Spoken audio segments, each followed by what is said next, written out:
శ్రీగురుభ్యో నమః. హరి ఓం. ఈశానా సర్వవిద్యానామీశ్వర సర్వభూతానాం బ్రహ్మాధిపతి బ్రహ్మణోధిపతి బ్రహ్మ శివో మే అస్తు సదా శివోం. శ్రీ పరమేశ్వర పరమేశ్వరి అనుగ్రహ అక్షసిత్యర్థం.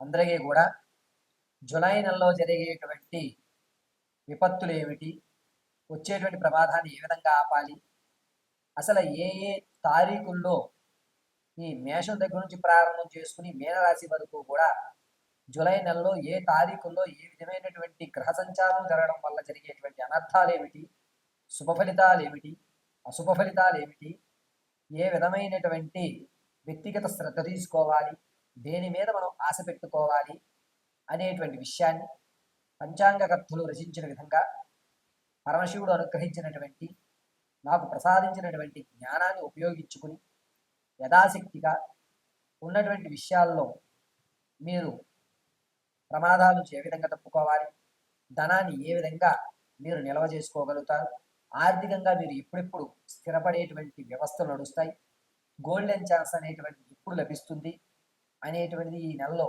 ఏ తారీఖుల్లో ఏ రాశులతో ఏ గణాలు ఏ విధమైనటువంటి మార్పులు చెందుతున్నాయి అనేటువంటి విషయాన్ని అంతటినీ కూడా యథాశక్తానుసారం మీకు తెలియజేయడం జరుగుతుంది. ఇందులో చెప్పిన విధంగా పరిష్కారాలన్నీ కూడా మీరు చేసుకుని సులభ పద్ధతిలో ఇంటినందు మీరు ఆచరించి ఆ యొక్క శుభ ఫలితాలని అందుకొని ఆనందదాయకంగా ధర్మమైనటువంటి కార్యక్రమాలు చేస్తూ ఉన్నతమైనటువంటి ఆలోచన విధానాలతో మీ యొక్క వంశాన్ని మీరు ఆనంద కీలి విలాహితంతో ఉండాలని స్ఫూర్తిగా కోరుకుంటూ మేషం నుంచి మేను రాశి వరకు కూడా జరిగేటువంటి గ్రహ సంచారాలన్నింటినీ కూడా క్షుప్తంగా వివరించడం జరుగుతుంది. ఈ గ్రహ సంచారణ అనేటువంటిది కేవలము వ్యవస్థ పరంగా నడుస్తున్న విషయాలే కానీ వ్యక్తిగతంగా తెలియజేస్తున్న విషయం కాదు. మీరు వ్యక్తిగతంగా తెలియజేసుకోవాలి అనుకుంటే నా నెంబర్కి ఫోన్ చేసి అపాయింట్మెంట్ తీసుకుని మీ వ్యక్తిగతమైనటువంటి సమస్యకి సరైన పరిష్కారాన్ని కనుక్కొని మీ సమస్యలు తీర్చుకోవాల్సిందిగా తెలియజేయడం జరుగుతుంది. ఇదంతా కూడా ఇప్పుడు చెప్పేటువంటి జూలై నెలలో జరిగేటువంటి మార్పులన్నీ కూడాను పంచాంగకర్తలు విశదీకరించిన దాన్ని క్షుప్తంగా మీ ముందుకు పరమశివుడు అనుగ్రహంతో తెలియజేయడం జరుగుతుంది. మంగళం మహత్. తదుపరి వృషభ రాశి వారు. జూలై నెలలో వృషభ రాశి వారు ఏ ఏ తారీఖుల యందు మీకు ఏ విధమైనటువంటి పరిస్థితులు నెలకొలుగుతున్నాయి అనేటువంటి విషయాన్ని మీకు వివరిస్తూ ఉంటారు. అయితే ఈ నెలలో వృషభ రాశి వారికి 14వ తారీఖు వరకు కూడా ఇప్పటి వరకు ఏదైతే ఆనందదాయకంగా ఎవరైతే మనల్ని నమ్మి పట్టుకుని ఉన్నారో వారు మన చెయ్యి విడిచిపెట్టి మనల్ని దూరంగా పెట్టేటువంటి అవకాశం 14వ తారీఖు వరకు కూడా వృషభ రాశి వారికి లభిస్తుంది.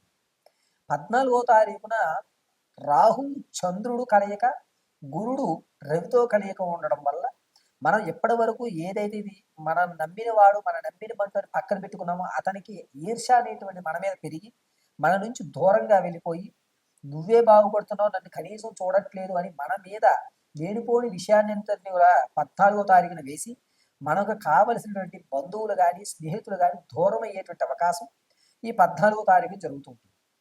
16వ తారీఖున చంద్రుల్లో శని ప్రవేశించడం వల్ల నుదుటికి సంబంధించి కాస్త ఇబ్బందులు అంటే తలనొప్పి రావడమనో లేదంటే కనుక ప్రమాదాలు జరిగి తలకు సంబంధించినటువంటి ఇబ్బందులు కలగడం, తలలో నరాలు చుట్టుకోవడం లేదా బ్లడ్ క్లాట్ అవ్వడం అనేటువంటిది 16వ తారీఖున ప్రమాదం అనేటువంటిది గోచరించే అవకాశం ఎక్కువగా కనబడుతుంది. శని చంద్రుడితోటి 16వ తారీఖున మిళితం అవడం వల్ల కాస్త ఇబ్బంది పెడుతూ ఉంటాడు ఈ బ్రెయిన్కి సంబంధించిన వ్యవస్థలో.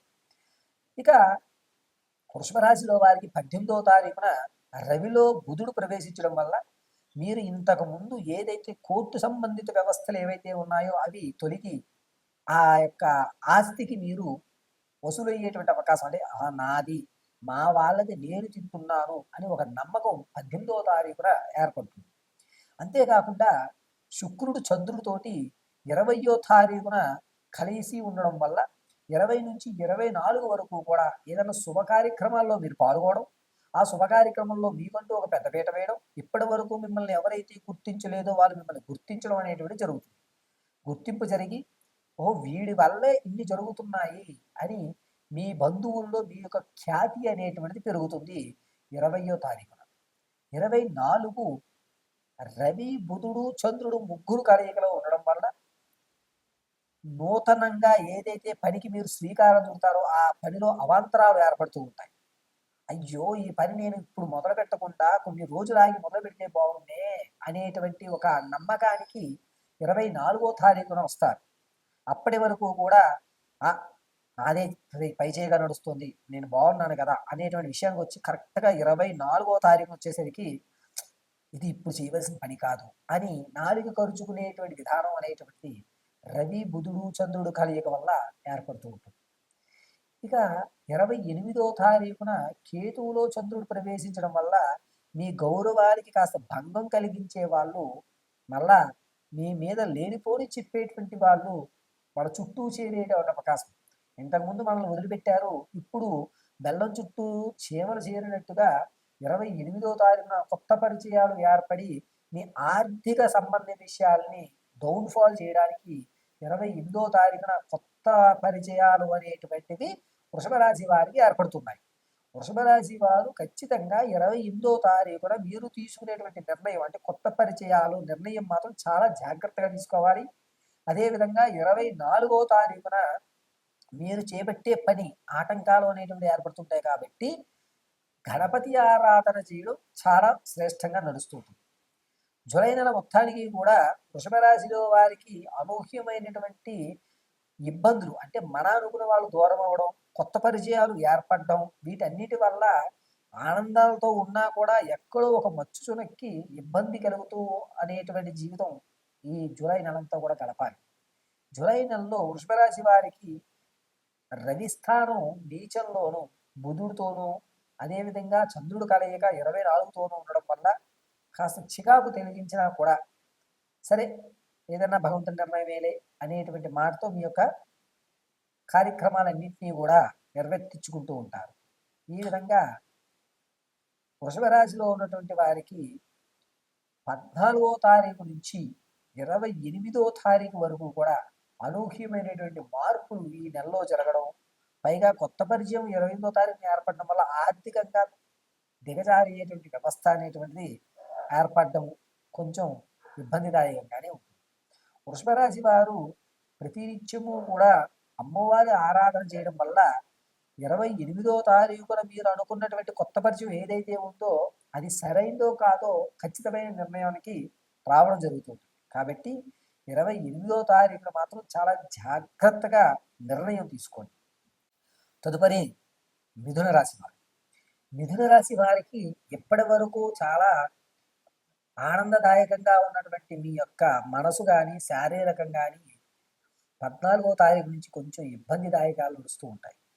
రవిలో చంద్రుడు, గురుడు, రవి వీరి యొక్క కలయిక అనేటువంటి కొంచెం ఇబ్బంది పెట్టేటువంటి అవకాశాలు. అంటే 14వ తారీఖున ఏమవుతుంది అంటే ఈ మిథున రాశి వారికి ఎప్పుడు ఇది కాదు, కొత్తగా ఏదైనా ప్రయోగం ప్రారంభం చేద్దాం అని తప్పు చేసేటువంటి అవకాశం ఎక్కువగా కనబడుతుంది. మీరు ఉన్న రంగంలోనే కాకుండా కొత్తది నేర్చుకుని లేదా కొత్త రంగంలో ప్రవేశపెట్టి మనం కూడా మన అదృష్టాన్ని పరీక్షించుకుందాం అని ఒక నిర్ణయం 14వ తారీఖు తీసుకుని తను తీసుకున్న కూతురు తానే పడ్డాడు అన్నట్టుగా కొత్త విషయాలు నేర్చుకోబోయి పాతదాన్ని మరుగున పెట్టేటువంటి అవకాశం 14వ తారీఖు నిర్ణయించుకుంటారు. 16వ తారీఖున చంద్రుల్లో శనీశ్వరుడు ప్రవేశించడం వల్ల ఎప్పుడూ చూడనటువంటి కొత్త శివ దర్శనాన్ని 16వ తారీఖున మిథున రాశి వారు చూస్తుంటారు. ఈ మిథున రాశి వారు 18వ తారీఖున రవిలో బుధుడు ప్రవేశించడం వల్ల మీరు పెట్టినటువంటి విలువైన వస్తువు ఏదైతే ఉందో ఆ వస్తువును మర్చిపోయేటువంటి అవకాశం, పెట్టిన వస్తువు ఎక్కడో పెట్టి మర్చిపోయాయో పోయింది అని లబోదిపోమనేటువంటి ఒక వ్యవస్థ అనేటువంటిది 18వ తారీఖు జరుగుతుంది. కాబట్టి మీరు విలువైన వస్తువుని ఎక్కడ పెడుతున్నారు అనేది ఒక డైరీలో కానీ ఒక పేపర్ మీద కానీ రాసి మీరు మీకు కనబడే విధంగా ఉంచుకోవడం చాలా జాగ్రత్త. ఏ వస్తువుని మీరు పోగొట్టుకోరు కానీ కనబడలేదు అని గాబరాతోటి ఎక్కువ స్ట్రెస్కి ఫీల్ అయ్యేటువంటి అవకాశం 18వ తారీఖు జరుగుతూ ఉంటుంది. మిథున రాశి వారికి 20వ తారీఖున శుక్రుడిలో చంద్రుడు కలయిక జరగటం వల్ల వ్యాపారాన్ని కొత్త ధనంతో కొత్త పోకడలతో ఎదరికి తీసుకువెళ్ళాలని 2-3 రకాలైనటువంటి వాటిలో మార్పులు చెందించడం, లేదా ఈ ప్రదేశంలో కాదు వ్యాపారం వేరే ప్రదేశంలో మార్చాలి అని చెప్పి పునరుద్ధీకరణ చేయడం అనేటువంటిది 20వ తారీఖున మిథున రాశి వారు చేస్తుంటారు. ఇక 24వ తారీఖున రవి బుధుడు చంద్రుడు కలయిక ఉండడం వల్ల ఇంతకు ముందు మిమ్మల్ని పట్టి పీడిస్తున్నటువంటి ఆరోగ్య సమస్య ఏదైతే ఉందో ఆ ఆరోగ్య సమస్య అనేటువంటిది పూర్తిగా నిర్వారణయ్యి నేను పరిపూర్ణ ఆరోగ్యంగా ఉన్నాను, నాకు ఎటువంటి ఇబ్బందులు లేదు, నేను వర్క్ చేయగలను, ఐఎమ్ బ్యాక్ అనేటువంటి పదాన్ని 24వ తారీఖున మిథున రాశి వారు తన యొక్క మనోస్థైర్యాన్ని అందరికీ కూడా తెలియజేస్తుంటారు. 28వ తారీఖున కేతువులో చంద్రుడు ప్రవేశించడం వల్ల మీరు కొత్త పొంతడలకి అంటే కొత్తగా వ్యాపారాన్ని అభివృద్ధి చెందాం అనేటువంటి విషయంలోకి కావలసినటువంటి ఆర్థికంగా నిలబడేటువంటి అవకాశం 28వ తారీఖు కలుగుతుంది. 28వ తారీఖున ఒక గోల్డెన్ ఛాన్స్ అని చెప్పుకోవాలి మిథున రాశి వారికి. ఆ 28వ తారీఖున వచ్చేటువంటి ధనం మీ యొక్క అభివృద్ధికి పునాదిగా ఉపయోగపడేటువంటి అవకాశం. పైగా 28వ తారీఖున కొత్త అప్పుది చేయడం, ఆ అప్పు చేసింది కూడా తిరిగి ఇచ్చేసేటువంటి విధంగా మీ ఆలోచన ఉండడం, సరైన నిర్ణయం నేను తీసుకుంటున్నాను అని మీకు ఒక నమ్మకం అనేటువంటి 28వ తారీఖున మిథున రాశి వారికి లభిస్తూ ఉంటుంది. మిథున రాశి వారు ఈ నెల అంతా కూడా మంగళవారం రోజున ఉపవాసం నుండి హనుమద్ దర్శనం గావించుకోవడం చాలా మంచిది. అయితే మిథున రాశి వారు ఈ 24వ తారీఖు నుంచి 30వ తారీఖు వరకు కూడా కొంచెం జాగ్రత్తగా ఉండాలి. ఈ ఎముకలకు సంబంధించిన ఇబ్బందులు ఏవైతే ఉన్నాయో అవి తొలగిపోతాయి. దాంతో పాటుగా ఇప్పటి వరకు ఏ ఇబ్బంది జరగని వారికి మాత్రం ఎముకలకు సంబంధించిన ఇబ్బందులు జరిగేటువంటి అవకాశం 24వ తారీఖు నుంచి 28 వరకు కూడా గోచరిస్తూ ఉంటుంది. మిథున రాశి వారికి ఈ నెలంతా కూడాను మంగళవారం హనుమత్ దర్శనం గావించుకోవడం, మంగళవారం ఉపవాసం ఉండడం అనేటువంటిది చాలా మంచి విషయంగా చెప్పుకోవడం జరుగుతుంది. ఇక మిథున రాశిలో ఉన్నటువంటి వారు మీ విలువైన వస్తువులను మాత్రం చాలా జాగ్రత్తగా చూసుకోండి. మీ వస్తువులు ఎక్కడికి పోవు, కానీ పెట్టిన చోట మాత్రం ఉండకపోవడంతో కొంచెం గాబరా పడేటువంటి అవకాశం అనేటువంటిది ఏర్పడుతుంది. కాబట్టి మిథున రాశి వారు ఈ నెలంతా కూడా చాలా జాగ్రత్తగా ఉండమని చెప్పడం జరుగుతుంది.